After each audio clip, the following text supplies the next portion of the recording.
Story 1. When I was a plumber several years ago, I went to a call at an elderly woman's home. After I finished the job, I noticed she had an immaculate teacup set. There were over 100 teacups, each on its own little platform, and I talked to her about it. It turned out she had spent nearly her whole life traveling the world and collecting them from different shops she visited. She asked me, "Which one do you like the most?" I said the blue and white one with gold inlay. I thought it looked the coolest. She picked it up, handed it to me, and said, "This is the one I want you to have." I told her that was extremely generous and that I couldn't possibly take something so important. Then she told me she had terminal cancer, no children, and that she was all alone. I told her I was thankful for her gift and that I would always treasure it. It still sits on a shelf in my dining room. I don't use it, but every time I look at it, I'm reminded of the kindness of strangers. Sometimes taking a moment to talk to someone and learn about the road they've traveled is good for the soul. So I suppose I do get use out of it. Story 2. Probably my house, which is legally the same age as I am to the day. Story 3. My Sears Craftsman screwdriver set was purchased in 1971 when I bought my first house. It was very expensive at the time, but I am still using it 55 years later. The tools are of fabulous quality, and I still have my entire Craftsman collection. Unfortunately, the Craftsman name has been sold to a Chinese company. Story 4. This is a Christmas tree ornament that I bring out every Christmas. It was sewn together from cut-up Christmas cards by my grandmother during the Depression. I found it on my Facebook. It is between 90 and 95 years old. Story 5. This is my baby blanket. We are both 60. I cover the top of my head and my eyes with it every night. It has also traveled all over the world with me. Story 6. Last update. I texted my mom about this after taking another photo to get a better shot of the cracks and scuffs. We had a good laugh and talked on the phone for a bit. She made a Reddit account just to join the comments and remind me that I stole her rolling pin. Second photo and the text. Image removed. I tried to do non-Americans a solid by changing my avatar to the mug. You all are amazing. Go hug your moms, then steal their stuff. This brightened both our days. My tea mug. I stole it from my mom when I first moved out over 20 years ago. When she finally realized I had it, I found out she originally stole it from her mother after leaving home.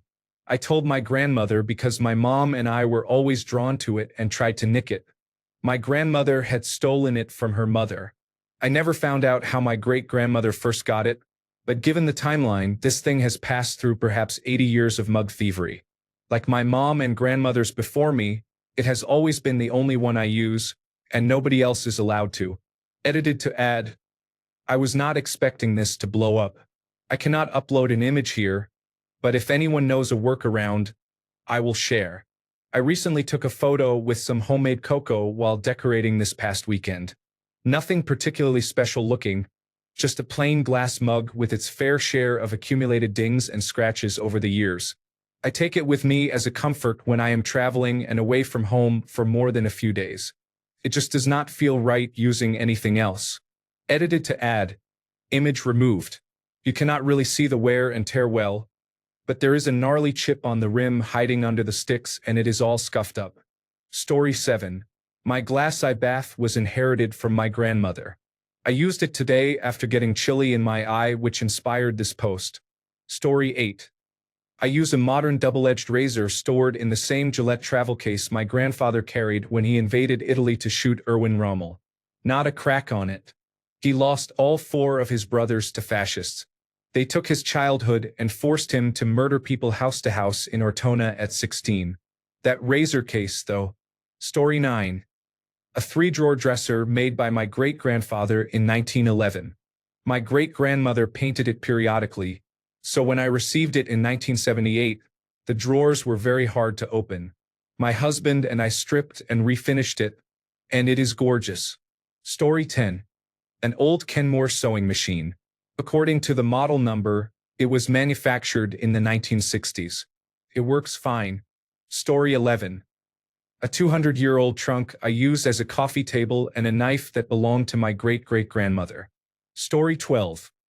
I'm looking around my place, and nothing is old. I need to stop buying things. Story 13. This exact set of Pyrex mixing bowls is the one I received as a bridal shower present 60 years ago this month. They still look brand new, not even faded. They were made in America at a time when quality was a priority for companies. Story 14. This is my grandpa's watch. He died 2 years ago, so now it's mine. It is a classic Casio. Story 15. A 125-year-old cast iron frying pan that passed from my mother to me. Story 16. I have a styptic pencil that I bought when I entered basic training for the Army in 1989. It remains in its plastic tube, and I use it for cuts or nicks. I have 3/4 of it left. I expect to have it when I die. Story 17. My KitchenAid stand mixer was made in the early 1950s. I am the 4th generation owner and I use it at least 2 or 3 times a month. Story 18. A hand-cranked sewing machine from the 1890s and a writing desk from the 1880s. Story 19. Neolithic axe head. Use it to break up ice for drinks. Story 20. This is going to sound a little stupid. In 1985, I bought a 2-gallon Rubbermaid bucket. I was a self-employed house cleaner, so it saw heavy daily use as a carrier for tools and supplies. After I wore out my shoulder, I changed jobs, and it became my household cleaning bucket for the next 35 years. It was built like a tank and still worked like new. We sold our camper last summer. While cleaning it out, I used the bucket and accidentally left it inside. I really miss that bucket. Story 21. My great-great-grandmother's cedar chest, which we use as a coffee table, is about 130 years old. She married in 1902, but girls usually received hope chests when they came of age. Story 22. Regularly, I use a chest of drawers from the 1930s as my dresser. Semi-regularly, I use a mahogany table from the 1820s as a bar. It is in constant use because I store liquor on it. Story 23. I own a single-shot shotgun that my grandfather received from his father. It was built in the early 1930s before guns had serial numbers. My grandfather used it to hunt squirrels on the way home from school in the 1940s, and now I use it for the same purpose a few times a year. Story 24. This house was built in 1952. It was purchased by my grandparents in 1954. My parents bought it from them in 1972. I bought it from my mother in 2021. In 4 more years, it will be mine. Story 25. My teddy bear. I got him in 1970, and he has provided sterling service every night since then. Story 26. Damn. I still sleep with my stuffed animal. I am 21. Story 27. A secretary desk my great-great-uncle built for his brother, my great-great-grandfather, during the Civil War. It is currently filled with cookbooks and knitting supplies. Story 28. My grandmother's china cabinet is from the 1930s. It is solid mahogany Art Deco style. Story 29. I have the dining room table my parents bought from Scan Furniture in 1969. It is solid teak and cost $169.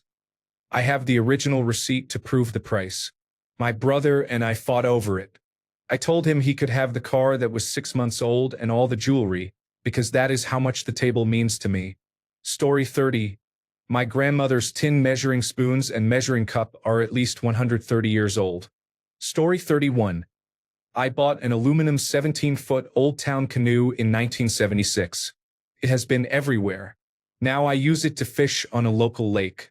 Story 32. I have 4 rings and 1 necklace passed down to me from my grandmother's and my husband's great aunt. I am almost always wearing one of those pieces. They date from the 1930s to the 1960s.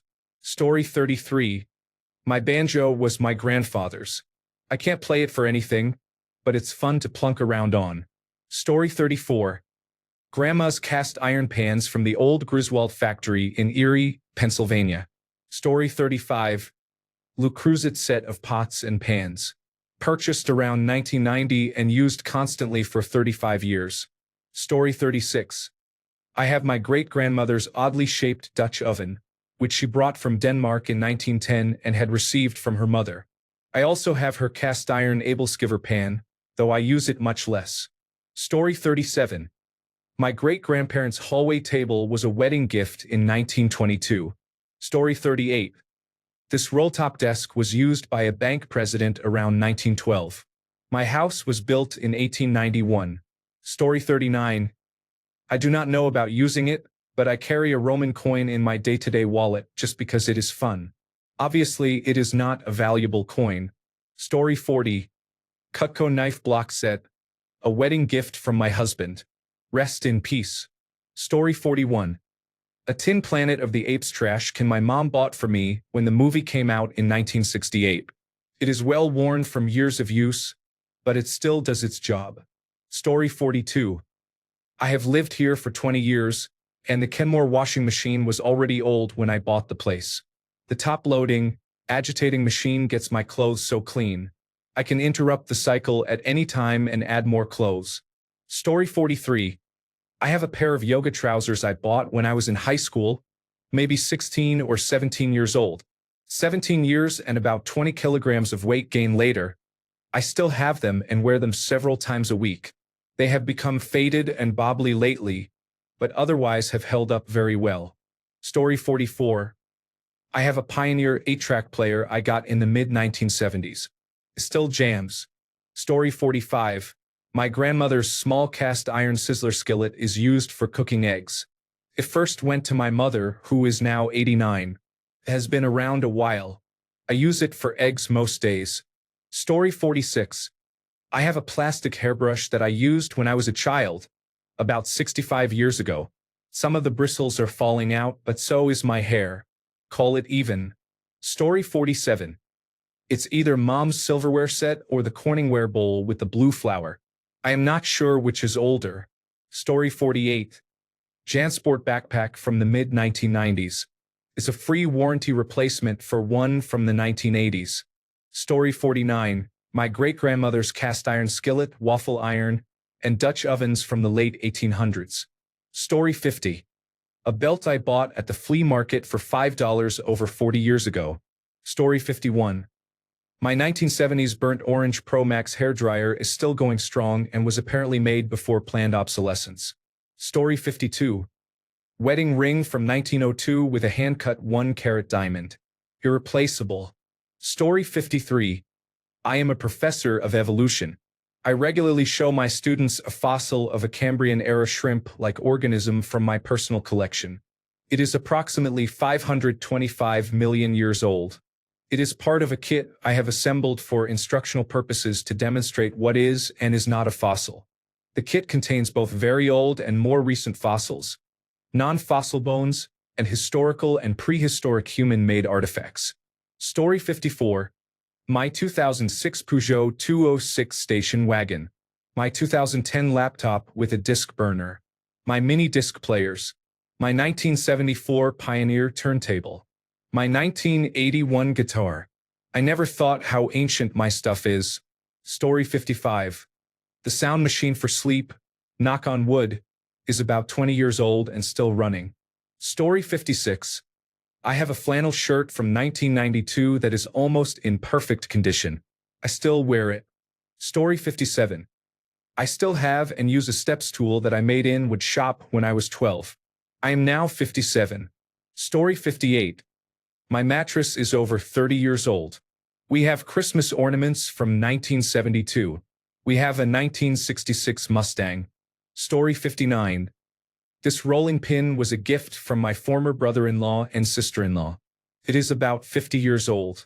Story 60. I have a stuffed pig that I have had since I was 7. He is now my daughter's favorite pig. Story 61. My favorite glass is a Heineken HBM glass from around 1937. I also have some lighters from that era. They made great products. Story 62. I have a 1940s Gillette Super Speed razor that shaves better than some of my more modern computer numerical control machine razors that I use often. Story 63. I still wear some of my old clothes and Dr.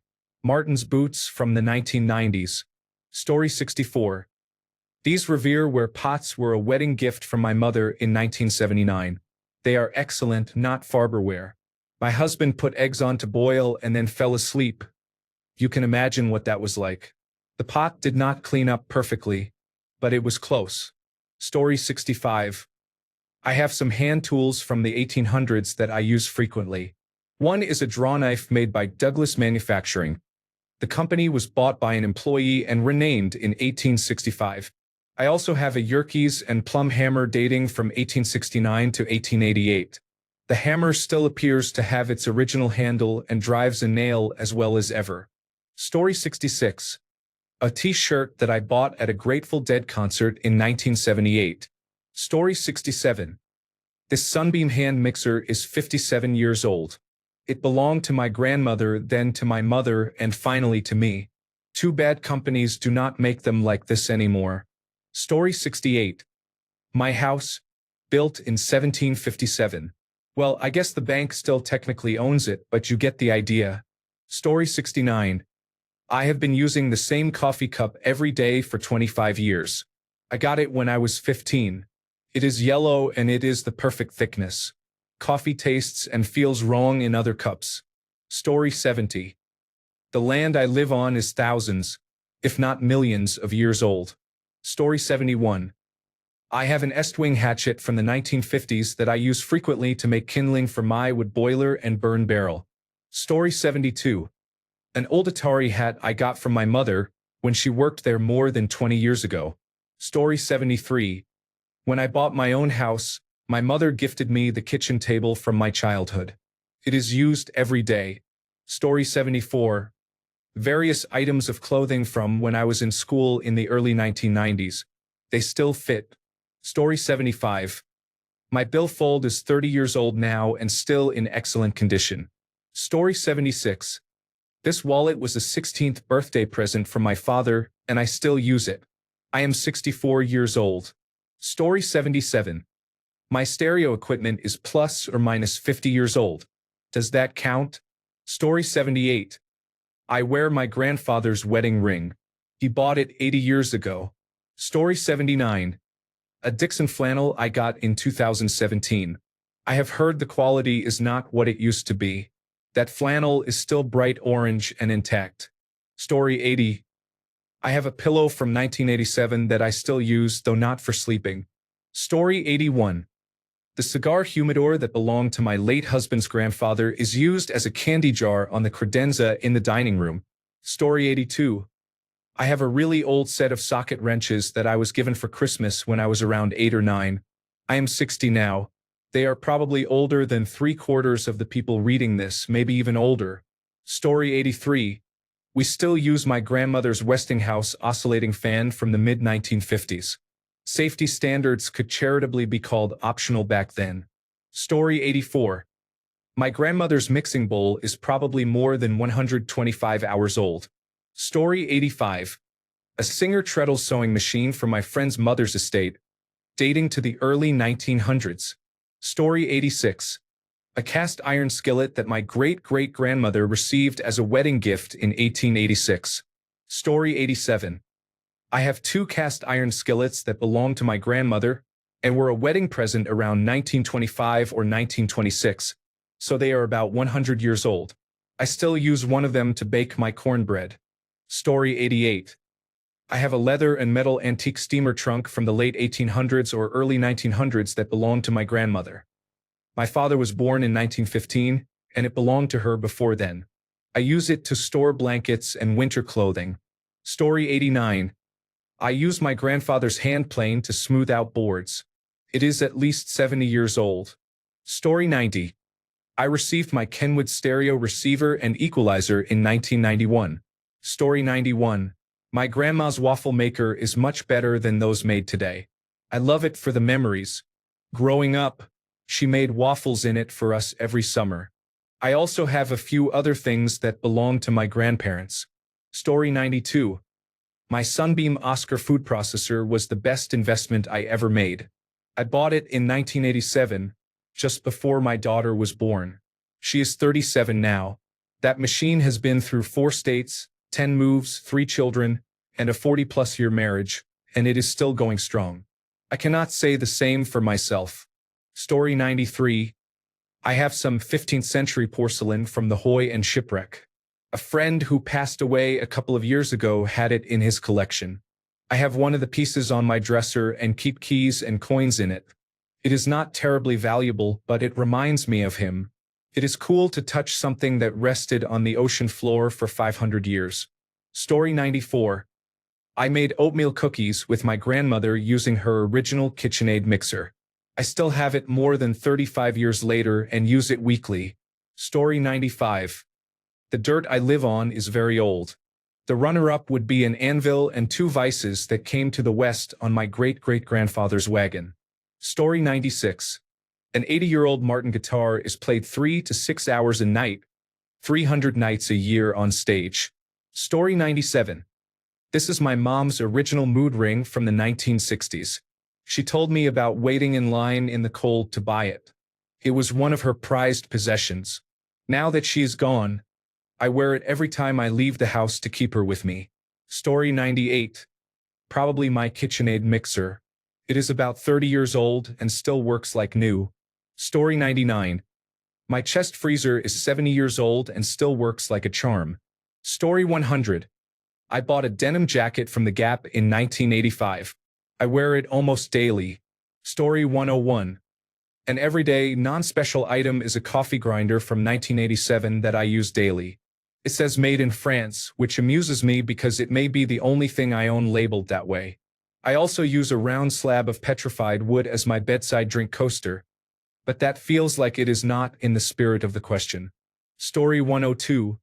My dad's pocket knife and one I got from my brother-in-law when he served in the Navy. Oh, my wife is right up there with the other old things I have. I am laughing out loud. Story 103. My stapler is almost 30 years old. It is a red swing line. Thanks a bunch for sticking around till the end of the video. Remember to subscribe, and until next time, stay awesome and goodbye.